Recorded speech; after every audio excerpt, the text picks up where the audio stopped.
Today, two of the world's most powerful leaders meet on icy ground, Donald Trump and Vladimir Putin, face to face in Alaska. Some call it a prophecy coming true. Others see only a headline stretched over older words. In the hush between the flags and the flashbulbs, a quieter question presses. Are we witnessing destiny or merely folding the past over the present until the seams line up? This piece will guide you through that hush. First, we'll place the event in its plain facts. Then we lines look at how the language of prophecy, from candle-lit quatrains to viral short clips, slips into modern discourse. We'll examine the human inclinations that nudge us toward finding patterns in chaos, and the media mechanics that amplify the faintest echo into a roar. Finally, you'll get a practical checklist to test any prophecy-fulfilled claim yourself, and a sober, balanced conclusion you can take into conversation, not just to the comment thread. The mood here is soft and careful, not sensational. Prophecy can feel like a drum roll. Scholarship is usually more like a metronome. Hold both beats in your head as we walk forward. The spectacle is real, but the interpretation is where shadows lengthen. On August 15, 2025, a summit described by many outlets as high stakes took place in Anchorage, Alaska, at Joint Base Elmendorf-Richardson, where U.S. President Donald Trump and Russian President Vladimir Putin met for extended talks centered on Ukraine and European security, among other urgent diplomatic concerns. The meeting drew intense international attention, official statements about ceasefire talks, and local protests at the site and in Anchorage's streets. Plainly put, two national leaders met on U.S. soil to discuss matters that could have real, immediate consequences for lives, borders, and global stability. That is the fact. The currents that follow the fact, the interpretations, the viral clips, the prophecy overlays, are a separate thing, and that is what we will examine next.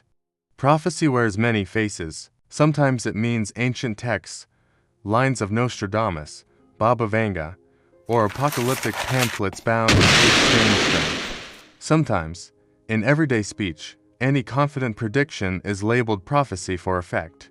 Nostradamus, in particular, lives at the center of many such conversations. His centuries, often referenced as Les Prophéties, were first printed in the mid-16th century 1555, and contain hundreds of short quatrains written in a mixture of vernacular French, Latin, and classical echoes. The effect is a text that resists a single, fixed reading and invites reinterpretation.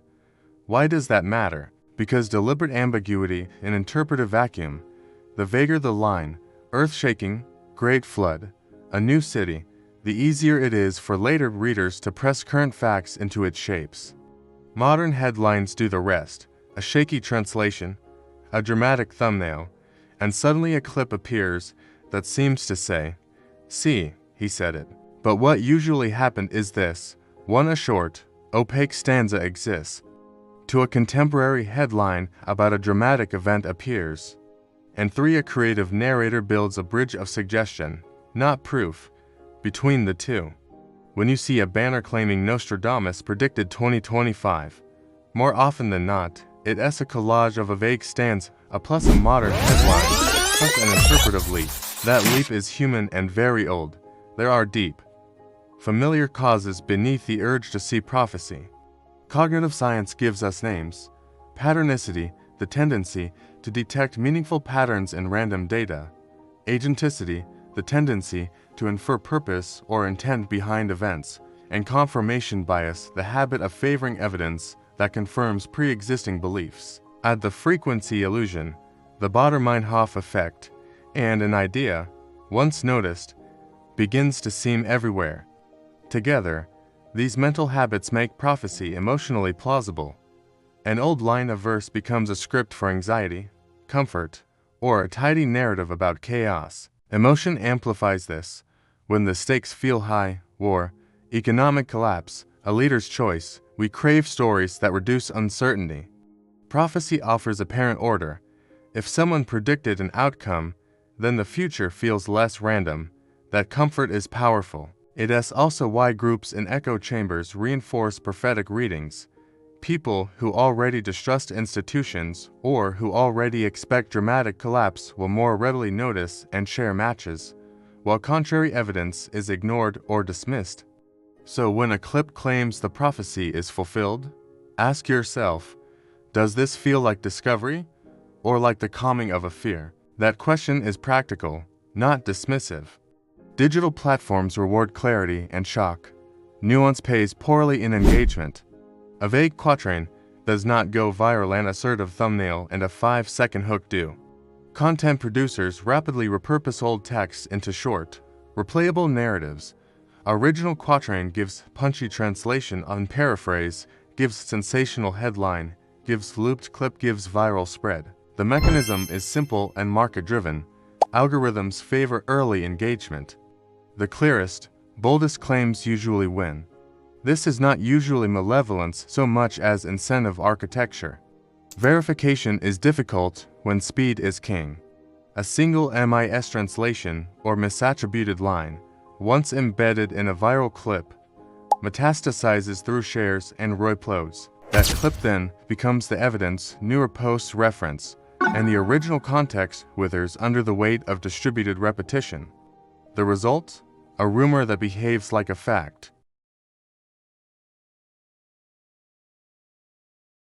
After the Anchorage summit, several social posts and short videos began pairing footage of the handshake and the meeting room with lines pulled from quatrains or other prophetic lore, framed as if the old verses had foretold the meeting. What these posts typically do is retrofitting. They take contemporary, specific events, dates, locations, the fact of two leaders meeting, and read them backward into the vague contours of a centuries-old stanza. The process is persuasive because we read narrative forward but interpret it backward. Once the event exists, the stanza looks more specific than it originally was. Counterpoints are important. Historians and linguists remind us that translations drift. Words shift meaning across centuries, and a single quatrain can be rendered into multiple English versions that differ markedly in tone and detail. Scholars note the post hoc nature of many prophetic claims.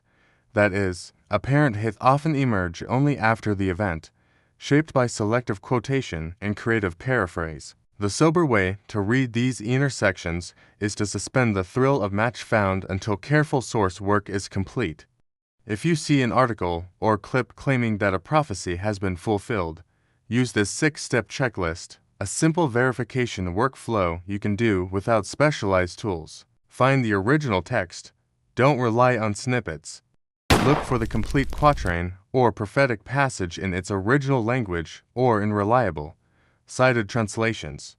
For Nostradamus, check published editions or authoritative encyclopedias. Compare multiple translations. One translator's paraphrase can be another's poetic license. If translations diverge, treat bold claims with skepticism. Check for post hoc framing. Ask whether the supposed prophecy was widely cited before the event, or whether it became visible only afterwards. Widespread pre-event citation is rare. Retrofitting is common. Reverse image and metadata checks for supporting media. If a viral clip uses footage or images as proof, perform a reverse image search and examine metadata, for possible. Tools and guides from verification groups. Bellingcat. Verification toolkits explain how. Ask experts, reach out to historians, linguists, or newsroom verification desks when possible. Scholars can clarify historical context, and verification teams can attest to the provenance of images or clips. Reflect on your own bias. Pause and ask, am I inclined to see this as true because it confirms what I already fear or hope? The frequency illusion and confirmation bias are powerful. Naming them reduces their grip. If you want tools, free reverse image search engines Google, Bing, Yandex, the Bellingcat Toolkit, and library databases for historical texts are good starting points. Verification is rarely magic, it's methodical work.